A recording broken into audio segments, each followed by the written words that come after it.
ఎప్పుడైనా మనం చేసే మంచి పనుల వల్ల మనకి దుఃఖం లభించి, ఎదుటి వాళ్ళు చేసే చెడ్డ పనుల వల్ల వాళ్ళకి సుఖం లభించినప్పుడు మన మనసులో ఒక ఆలోచన వస్తుంది. ఇంత ధర్మకార్యాలు, మంచి పనులు చేసినా కూడా నాకేం ప్రయోజనం కలిగింది అని.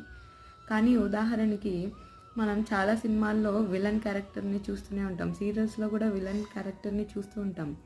ఆ విలన్ క్యారెక్టర్‌ని మీరు గమనించినట్లయితే వాళ్ళు ఎప్పుడూ కొత్త కొత్త ప్లాన్లు వేయడం, ఆ క్షణం వాళ్ళు సుఖంగా ఉన్నా కానీ వాళ్ళు ఆ సుఖాన్ని అనుభవించలేరు. అలాగే వాళ్ళు ఎప్పుడు అశాంతిగా, చిరాకుగా ఇలానే ఉంటారు.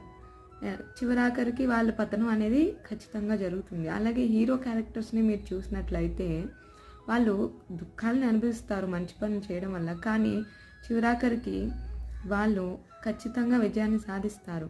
కానీ ఈ ప్రాసెస్‌లో వాళ్ళకి గౌరవ మర్యాదలు కూడా దక్కుతాయి. సో మీరు హీరో అవ్వాలనుకుంటున్నారా? విలన్ అవ్వాలనుకుంటున్నారా? మీ చేతుల్లోనే ఉంది.